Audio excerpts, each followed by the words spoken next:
Shalom, salam sejahtera, dari Allah Bapa dan Tuhan kita Yesus Kristus, dan dengan persekutuan Roh Kudus, kepada kita semua yang dikasihi-Nya.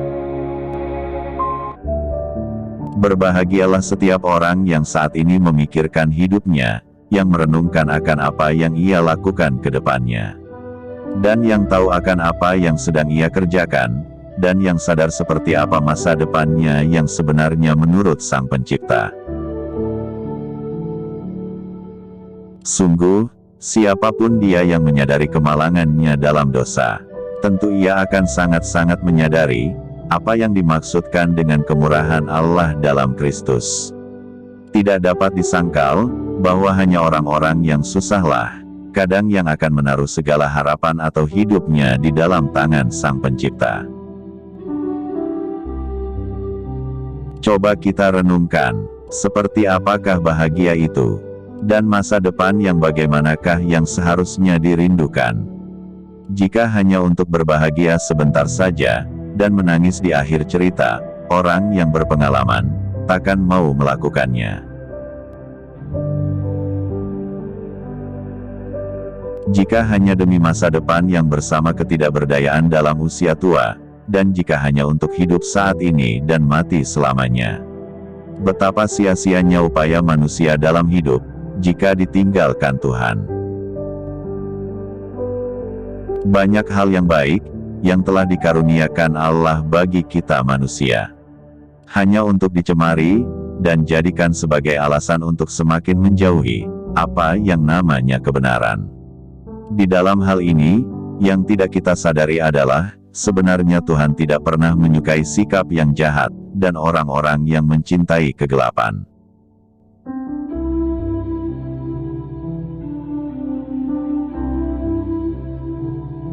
Bukan berarti Tuhan tidak bisa menghalau semua pelaku kejahatan, atau tidak bisa membinasakan orang-orang demikian.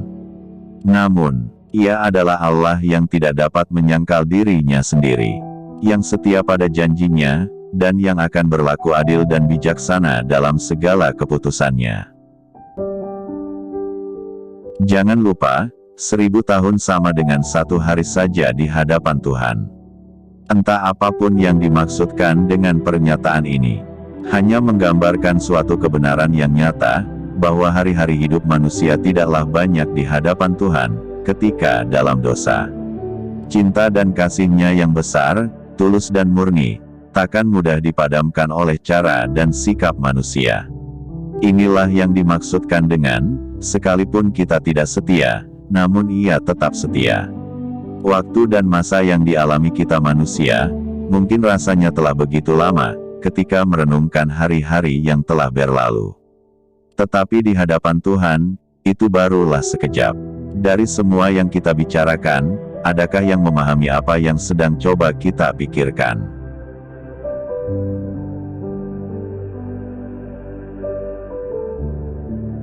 Perhatikan, dahulu kala, Allah pun telah sabar dan memberi orang-orang pada zaman Nuh, Sodom dan Gomora, atau pelaku-pelaku kejahatan kesempatan untuk bertobat.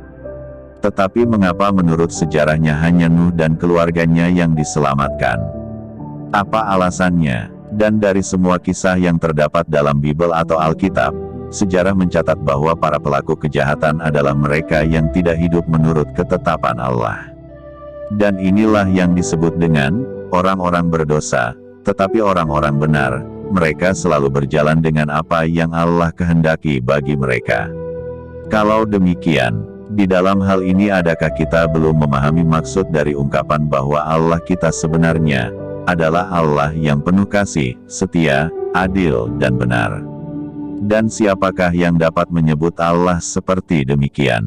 Atau adakah ini hanya pujian kosong dari para pembicara tersebut, atau datang dari kenyataan yang ia ketahui tentang Allah atau alami dalam hidupnya? Jangan lupa, siapapun orangnya yang namanya tercatat dalam sejarah, sungguh mereka tidak berbeda dengan sebutan saksi-saksi mata, atau disebut sebagai orang-orang yang telah berjalan bersama-sama dengan Allah, dan telah melihat pekerjaan-pekerjaan Allah, atau mengalaminya dalam hidup mereka. Baik yang namanya dicatat sebagai orang benar, dan juga yang namanya dicatat sebagai pelaku kejahatan, kedua-duanya tetap disebut sebagai saksi-saksi kebenaran. Di mana, lewat kehidupan orang-orang yang takut dan taat akan Tuhan, setiap kita akhirnya mengetahui bahwa Allah memang ada dan Ia adalah sumber pertolongan bagi orang-orang yang mengandalkannya. Atau lewat seluruh kisah hidup mereka yang diceritakan kembali, tentang bagaimana mereka berjalan menurut kehendak Tuhan, dan tentang bagaimana mereka menceritakan betapa sulit dan tidak selalu mudahnya di jalan itu, dan sekalian bahwa semua dari semua Tuhan menolong, dan janji-janji Allah kepada mereka yang digenapi. Sungguh ini adalah suatu hal yang sangat berharga, karena kita tidak akan dapatkan dari siapapun saat ini, selain dari mereka.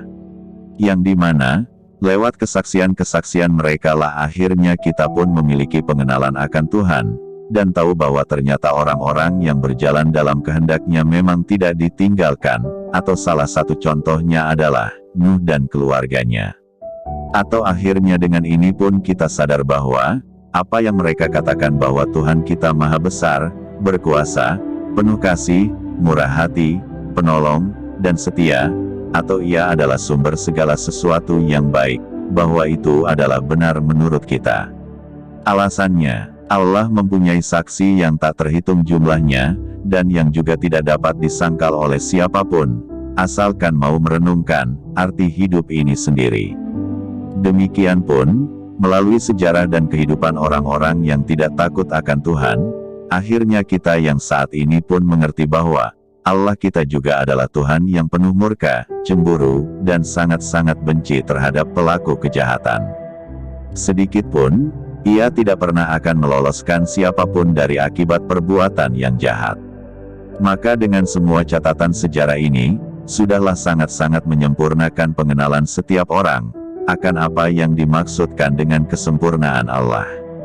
Yaitu, dalam kasih-Nya, Allah adalah sempurna atas cinta dan segala perlakuannya yang semata-mata hanya mendatangkan kebaikan bagi orang-orang yang berjalan dalam ketetapan-Nya. Dan dalam murka-Nya Ia pun akan sempurna bagi orang-orang yang menantang ketetapan-Nya, yaitu, yang tidak akan membebaskan siapapun dari akibat perbuatannya yang jahat. Maka dengan ini, benarlah pula bahwa, sungguh setiap orang memang menuai dari apa yang ditaburnya, dan bahwa Allah adalah pembalas dari apa yang diperbuat, atau dilakukan orang-orang selama hidupnya. Maka oleh karena itu marilah kita saat ini merenungkan, sikap dan cara hidup kita selama ini di hadapan Sang Pencipta.